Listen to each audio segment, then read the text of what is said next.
थोड़ा अटपटा सा लग रहा है ना आज की दिन की जगह शाम को चैनल पर एक ही वीडियो देखने का, तो भाई हो गया, पड़ गया था थोड़ा सा पंगा। और लोगों को तो कमेंट आते हैं भाई, मुझे तो मेल तक आ गए, भैया आज वीडियो क्यों नहीं आई, ऐसी क्या बात होगी। तो भाई पंगे पड़ जाते हैं, कुछ कोई बात नहीं, लेकिन वीडियो के साथ आ गए हैं हम आज, कोई बात नहीं, वीडियो तो डालते हैं डेली।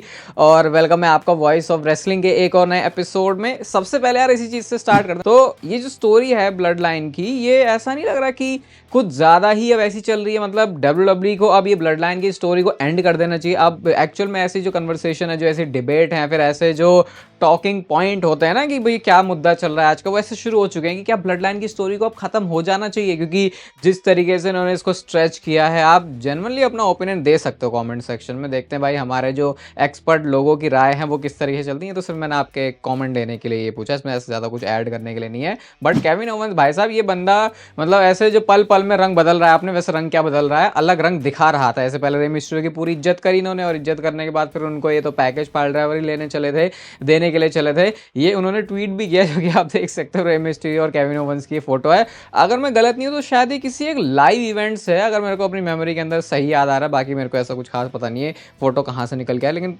ये कुछ लाइव इवेंट की ही है अगर मेरी कोई मेमोरी सही है। वैसे फोटो देख के भी लग रहा है ऐसे कि जैसे कि लाइव इवेंट किया। तो इस फोटो को उन्होंने पोस्ट किया, और भाई देखो केविन ओवेंस के ट्विटर अकाउंट पे जो एंगेजमेंट है वो भी कितनी बढ़िया आ रही है भाई। यहाँ पे जो लाइक्स हैं वो 38,000 हैं। तो हाँ, जो मामला है वो तो सही करके कर लिया है केविन ओवेंस ने कि सोशल मीडिया पर किस तरीके से और क्या काम करना है। और वैसे भी जब कैरेक्टर बढ़िया है तो थोड़ा सा भी और बेटर काम करने की जरूरत होती है, तुम्हारे पीछे सपोर्ट करने वाले लोग सारे होते हैं फिर। वैसे तो देखो भैया, जो जेकब फाटो है हमेशा अपने पूरे कैरेक्टर में ही रहता है, बिल्कुल इसके अंदर स्पिरिट ऐसी तगड़ी वाली होती है, पूरा एनर्जेटिक सा वो रहता है।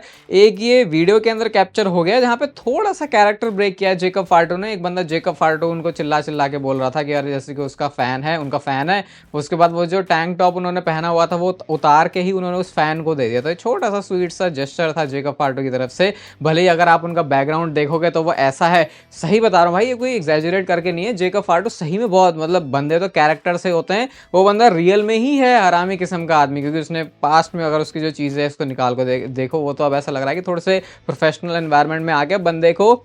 ना सिर्फ उसका करियर सही दिशा में जा रहा है, बल्कि दिमाग भी सही दिशा में जा रहा है। और इसीलिए उसकी जो कैरेक्टर को जिस तरीके से प्रेजेंट किया जाता है टेलीविजन पे, वो थोड़ा थोड़ा वैसा लगता भी है। तो ये थोड़ा सुधार हो गया वैसे जेकब फाटो में अगर देखा जाए, वरना हो सकता था कि बंदा अलग ही रास्तों पर चला जाए। फिर आपको पता है बहुत सारे सुपरस्टार रहते भी हैं जो कि प्रोफेशनलिज्म के अंदर काम सही से नहीं कर पाते, प्रोफेशनल नहीं होते, और फिर उनकी जो सही में भी वो टैलेंट है वो भी निखर के नहीं आता। तो फिलहाल तो जेकब फाटो ने सही से किया हुआ है मैनेज। ऐसे ट्वीट्स भाई आपको दिखेंगे नहीं ज्यादा, लेकिन अब से शायद दिखने शुरू हो जाएंगे। डब्ल्यूडब्ल्यूई के एनएक्सटी अकाउंट से आया है, जहां पर उन्होंने टीएनए और साथ में ये हैंडशेक वाली इमोजी और एनएक्सटी को टैग किया हुआ है। और देख रहे हो अब यहाँ पे टीएनए का जेनेसिस वाला जो शो है उसको हाइप कौन कर रहा है, उसको एनएक्सटी का अकाउंट कर रहा है। और ये इसीलिए हो रहा है क्योंकि अब इन्होंने कोलैबोरेशन डील कुछ तो ऐसा साइन कर लिया है। और अब एक्सपेक्टेड ये भी है कि अब ये एनएक्सटी के अकाउंट से आ रहा है, तो फिर यहाँ पे एनएक्सटी के सुपरस्टार्स की जो इन्वॉल्वमेंट है वो भी देखी जा सकती है। बाकी मैच तो अपने आप में बड़ा है ही निकने में तो जो हेनरी का, तो अब ऐसा लग रहा है कि हाँ वो थोड़ा सा इजी वे हो चुका है।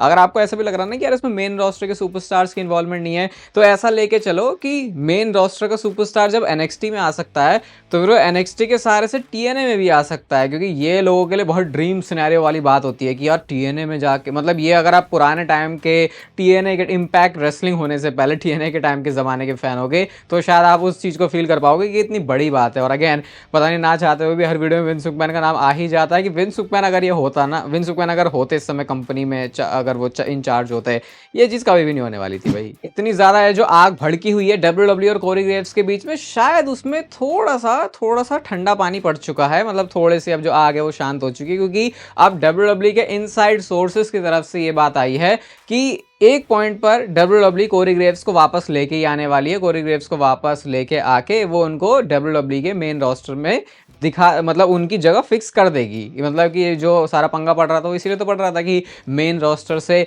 अब बंदा जो है एनएक्सटी में चला गया तो उसको प्रॉब्लम थी, लेकिन अब डब्ल्यूडब्ल्यू जो भी सिचुएशन क्रिएट हुई है एट द एंड ये सॉल्व होने वाली है और कोरी ग्रेव्स को उनकी जगह दे दी जाएगी जैसे वो मेन रोस्टर में आना चाहते हैं। ऐसा भी सोर्सेस, कुछ इनसाइड सोर्सेज की तरफ से पता चला है। इस पर भी कुछ कंफर्मेशन कह नहीं सकते, लेकिन आप कह सकते हो ज़्यादातर चांसेस ये हैं कि अब ऐसी बात आ गई है तो शायद ये होगा। अब मैं ये भी देख रहा हूँ बहुत सारे लोगों को ना कोरी ग्रेव्स के वाला एटीट्यूड नहीं पसंद आया है। हालांकि हालांकि इस पूरी ये जो भी चल रहा है कॉन्फ्लिक्ट जो भी चल रहा है इसमें तो मैं कोरी ग्रेव्स की साइड ही थोड़ा जाना चाहूँगा, क्योंकि यार बंदे की कमेंट्री मुझे सही लगती है। थोड़ा सा गलत सा हो गया उसके साथ कि इतना टाइम तो उसने मेहनत करी, अब दोबारा से उसको फिर NXT में जाना पड़ रहा है, तो वो ऐसा पॉइंट्स मैं तो कह रहा हूँ भाई 2 की जगह 3 कर दो, खुश सारे लोग रहने चाहिए। ऐसा कोई काम ना करे कि भैया पैसे उसे मिल रहे हैं, काम भी वो कर रहा है लेकिन वो खुशी से नहीं, क्योंकि फिर वैसे केस में जो पैशन है अंदर का वो मर जाता है। वैसे भी कोरी ग्रेव्स के साथ तो वो भी गलत है भाई, पहले तो वो इन रिंग टैलेंट थे, वो तो उनके मेडिकल कंडीशन की वजह से फिर वो कम्पीट नहीं कर पा रहे, तो ये सपना फिर ऐसे तो नहीं टूटना चाहिए, मतलब एक इंसानियत के नाते अगर मैं देखूं तो। सिर्फ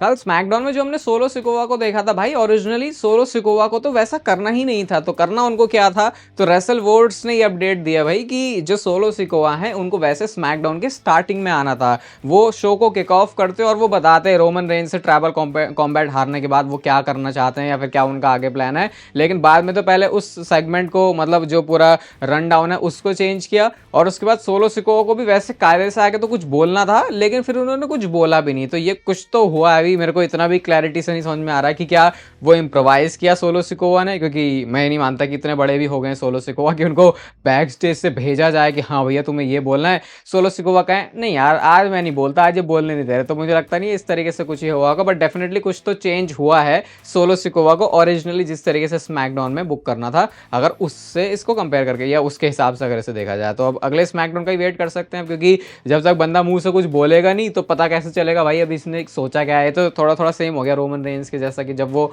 OTC बन के आए थे तो हम कह रहे थे भाई बंदा बोलेगा कब, और हम कहाँ सपने समझाए बैठे थे कि भाई ये बोलेगा तो एक्नॉलेज भी बोलेगा, अरे भैया सारे लोग गीले हो जाएंगे, वैसा भी रोमन रेंज से बहुत टाइम के बाद जाके बोला, तो थोड़ा टाइम लगाते हैं ये ब्लड लाइन की स्टोरी लाइन, ये ब्लड लाइन की स्टोरी में, ये तो हमको वैसे पता ही है इतने टाइम से देख रहे हैं सालों से, कौन सा हमने जो चीज़ अभी सोची है जो चीज़ होती हुई दिख रही है ऑब्वियस उसको अगले हफ्ते ही करते हैं, टाइम लेके अच्छे से पकाते हैं पहले पूरा है, और कभी कभी सही में ज़्यादा ही पका देते हैं कि हम ही पक जाते हैं फिर। तो क्या अभी से ये बोलना चाहिए हमको कि ट्रिपल एच थोड़ा ज़्यादा ही खुल के बाहर आ रहे हैं, इतना भी बाहर खुल के आने की जरूरत नहीं है। तो पहले आपको पता है कैसे होता था कि WWE में सारे सुपरस्टार कैरेक्टर के हिसाब से कुछ ज़्यादा ही स्ट्रिक्टली उस चीज़ को फॉलो करते थे, लेकिन अब वो थोड़ा कम करते हैं, थोड़ा ओपन भी हो जाते हैं, जो कि सही भी है। लेकिन अब ट्रिपल एच के अकाउंट से कुछ ऐसी वीडियोस आ रही हैं जो कि लोगों को पसंद नहीं आ रही है। एक तो उन्होंने वीडियो वो पोस्ट करी है जहां पर वो जेकब फाटू को बता रहे हैं कि उनको कैसे करना है टामा टोंगा, ये जो उनकी एंट्रेंस है उसको साथ में पूरा बता रहे हैं करके कि ऐसे करना वैसे करना, और दूसरी जो वीडियो है उसमें लिटरली वो जो नेटफ्लिक्स के पर्दा नीचे गिरा और उसके बाद ट्रिपल एच निकला, वो वाला जो मूवमेंट हुआ था जो मंडे नाइट रॉ नेटफ्लिक्स का डेब्यू वाले में हुआ था, उसके पूरे बिहाइंड द सीन उन्होंने दिखा दी कि कैसे वो उसके अंदर गए और उसके बाद कैसे वो जो सारे पर्दे हैं वो नीचे गिरे और वो निकल के आया। तो लोग थोड़ा सा बोल रहे हैं यार ट्रिपल एच ये हर बार अपने आप को स्पॉट पे क्यों रख रहा है। मैं वैसे ये तो नहीं बोलूंगा कि ट्रिपल एच अपने आप को स्पॉट पे क्यों रखते हैं, हो सकता है बाद में जाके बोलूं, अभी तो मुझे ऐसा लग नहीं रहा देख के, लेकिन ये जरूर लग रहा है कि शायद थोड़ा सा ज्यादा खुल रहे हैं। मतलब बहुत सारे लोग फिर थोड़ा कनेक्ट नहीं कर पाते कि यार अरे हम तो स्टोरी में ऐसा देख रहे हो, ओ ये ऐसे हुआ था। हालांकि मुझे इस चीज़ से ही प्रॉब्लम नहीं है, लेकिन हाँ ये थोड़ा सा ऐसा लगता है कि ज़्यादा खुल जाएगा तो फिर शायद मामला, अभी तो मतलब है नहीं ऐसा, लेकिन मैं डेफिनेटली सेंस कर सकता हूँ यहाँ पे कि अगर ट्रिपल एच ने और ऐसा ज़्यादा किया अपने आप को स्पॉट में रखने वाला है इतना खुल के बताने का, तो लोग भड़कने वाले हैं उनके ऊपर, ऑलरेडी भड़क रहे हैं, लेकिन शायद ऐसा ना हो कि उनके अगेंस्ट ही सारा मामला हो जाए। लेकिन फिर एंड में वो भी तो है, ट्रिपल एच एक ऐसी चीज़ कर देते हैं जो बहुत ज़्यादा अच्छी होती है और लोग उससे बहुत खुश हो जाते हैं, तो वो तो रहता ही है भाई, क्रिटिक्स तो हर जगह ही होते हैं, वैसे ही कुछ आप इसे ले सकते हो। अरे यार देखो मैं ज्यादा कंफ्यूजन कोई क्रिएट करूंगा नहीं, ना अपने लिए ना आपके लिए, बट सिर्फ एक ये ट्वीट सा दिखाया था आपको, जहां पे बट नहीं बस एक सिर्फ ट्वीट दिखाया था, ये ज़ेरो न्यूज़ की तरफ से है, जो कि पास्ट में काफी सारी लेजिट चीजें भी बता चुके हैं, कई बार ऊपर नीचे भी हो जाते हैं, लेकिन ये आप देख सकते हो बैड ब्लड में जो 1 2 3 करके वो गए थे, और उसके बाद जो रॉयल रंबल का पोस्टर है उसमें भी 1 2 3 लिखा है। वैसे मैंने काफी टाइम पहले चैनल पे बता दिया था, लेकिन अब अलग से इन्होंने इस चीज को ट्वीट किया है, और कई बार ये ऐसे करते हैं कि कोई ये ट्वीट रैंडमली कर देते हैं, फिर 4 महीने बाद जाके अपने उस पुराने वाले ट्वीट को कोट करते हुए लिखते हैं कि अब समझ में आया मैं क्या कह रहा था, अब मैं इससे क्या समझूं। मैं तो इससे ये समझ रहा हूँ कि रॉयल रंबल की किसी अपीयरेंस की बात कर रहे हैं। बाकी कल जो पॉडकास्ट आया था शाम को उसमें अच्छे से बात करी है इसके बारे में, तो यार ये तो कंफ्यूजन अब रहेगा। मुझे लगता नहीं है कि ज़्यादा कुछ ऐसे डर्ट शीट्स के ऊपर भी हमको भरोसा करना चाहिए, क्योंकि अब ये थोड़ी वैसी चीज़ बन चुकी है कि भाई बंदा आएगा तो किसी को पता नहीं चलने वाला, ये थोड़ा सीक्रेट वे में इसको रखेंगे। जैसे नेटफ्लिक्स पर वो आएंगे तो कहीं ना कहीं इंटरनली आ गया था, अब रेसलमेनिया को लेकर कोई नहीं बता रहा भाई। तो है भाई मिस्ट्री तो थोड़ी नहीं बहुत ज्यादा बना दी है रॉक ने। रोमन रेंस 2.0 क्या ये वाली स्टोरी लाइन ब्लड लाइन के अंदर शुरू होने वाली है? तो मैंने वीडियो की स्टार्टिंग में जो आपसे सवाल पूछा, तो अगर आपने अभी तक उसका कमेंट कर दिया है तो ऐसा हो सकता है कि अपने इस कमेंट को चेंज करने या डिलीट आप कर सकते हो, क्योंकि एक नया एंगल WWE शुरू करने जा रही है इस ब्लड लाइन की स्टोरी में। तो अभी आपको पता है इससे पहले क्या हुआ था। इससे पहले ये हुआ था कि रोमन रेंस का जो चेला था वो सोलो सिकोवा था।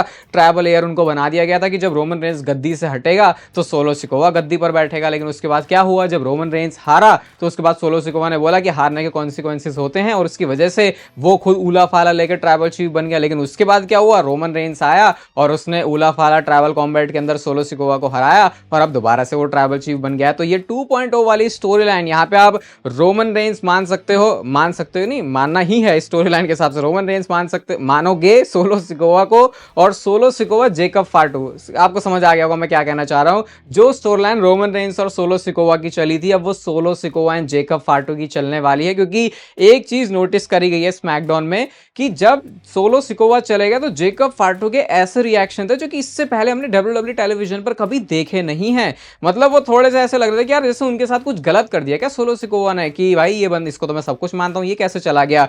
तो अब ये चीज सोलो सिकोवा और जेकब फाटू को एंगल बनाएगी, और इसमें भी रोमन रेंस की इन्वॉल्वमेंट होगी। वो कैसे आपको पता है, कोई टीम जुड़ती है तो वो टूटती जरूर है, कोई टीम टूटती है तो वो जुड़ती भी जरूर है। तो रोमन रेंस और सोलो सिकोवा WWE के किसी पॉइंट में, इन दोनों के इस सोलो सिकोवा करियर में किसी पॉइंट पे तो एक साथ आने ही वाले हैं। तो फिर यहाँ पे सोलो सिकोवा अपने ओरिजिनल ट्राइबल चीफ के पास जाएगा हेल्प मांगने के लिए, क्योंकि जेकब फाटू जिस फोर्स के साथ आएगा वो सोलो सिकोवा के लिए समझ पाना, हैंडल कर पाना मुश्किल होगा। तो ये एंगल ना सिर्फ एक रोमन रेंस 2.0 वाली स्टोरी लाइन बना रहा है, बल्कि सोलो सिकोवा रोमन रेंस को भी एक साथ लेके आएगा। और सही बताना, अब ऐसा फील नहीं होता कि यार सोलो सिकोवा रोमन रेंस साथ में आ जाते हैं यार, दोनों के पुराने दिन, वो थोड़ा अलग सी फील।